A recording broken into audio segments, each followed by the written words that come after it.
تو علماء نے لکھا کہ بات یہ تھی کہ قرآن صرف بتاتا ہے کہ نماز پڑھو، قرآن بتاتا ہے کہ صبر کرو، قرآن بتاتا ہے کہ سخاوت کرو، قرآن بتاتا ہے کہ لوگوں کے ساتھ بھلائی کرو، مگر تم دیکھو گے کہاں کہ بھلائی کہتے کسے ہیں؟ تم کہاں تلاش کرو گے کہ صبر کہتے کسے ہیں؟ تو کہیں اور جانے کی ضرورت نہیں ہے، قرآن بتاتا جائے گا، اہل بیت کر کے دکھاتے جائے گا۔ قرآن کہے گا نماز ادا کرو، تو نماز دیکھنی ہو تو کربل کے میدان میں امام حسین کی طرف دیکھنا ہو کہ صبر کیسے کیا جاتا ہے تو امام حسین کی ذات اقدس کی طرف نظر کر لینا، سیدہ زینب کی طرف دیکھ لینا کہ 6 ماہ کا علی اصغر تڑپ رہا ہے، بلک رہا ہے، تو یہ نہیں ہے کہ داری تعالیٰ کہ تو نے مجھ سے چھین لیا ہے،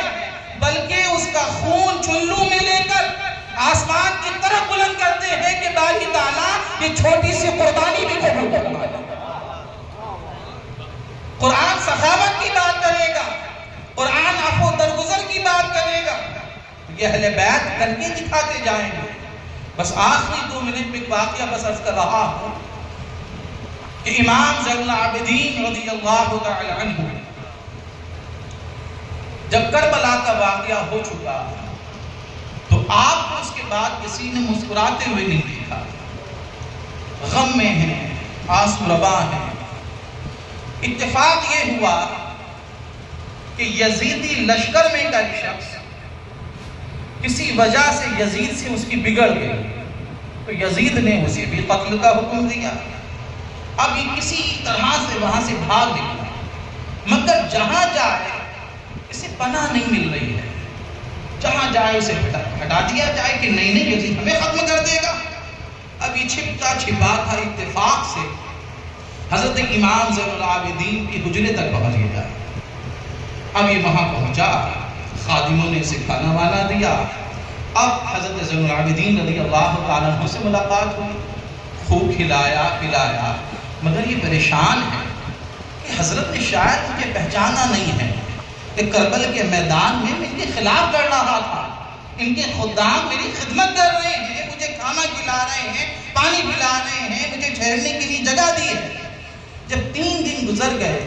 تو اس نے ارادہ کیا کہ یہاں سے نکلوں، تو پھر حضرت زین العابدین کی بارگاہ میں آیا، جھجکتا ہوا، اس کے زمین نے اسے جھنجھوڑا، کہا کہ حضرت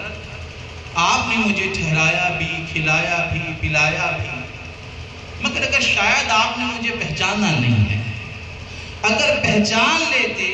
تو نہ یہ کھلاتے نہ پلاتے، اب راستے کے لیے بھی سامان دے رہے ہیں۔ اب ذرا غور کیجئے گا، امام کا جواب سنیے۔ امام زین العابدین رضی اللہ تعالی عنہ فرماتے ہیں کہ یہ شخص تجھے جانتا پہچانتا تو کربلا کے میدان سے ہوں، تجھے جانتا پہچانتا تو اس وقت سے ہوں کہ میرے والد محترم کے جسم پر گھوڑے دوڑانے والوں میں تو بھی شامل تھا،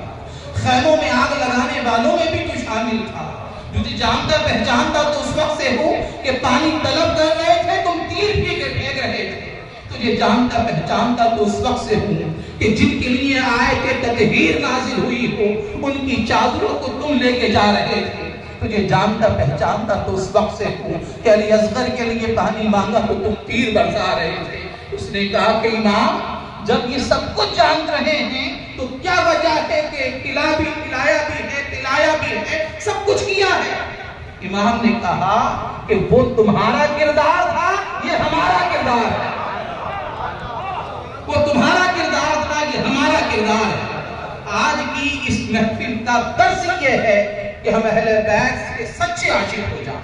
ایک ہاتھ میں قرآن ہو، دوسرے ہاتھ میں اہل بیت اطہار کا دامن ہو، تو دنیا بھی سنورے گی اور آخرت بھی سنورے گی۔ اللہ کریم مجھے اور آپ کو سننے سے زیادہ عمل کی توفیق عطا فرمائے۔ کلمہ شہادت پڑھ لیجئے، اشہدو ان لا الہ الا اللہ و اشہدو ان محمد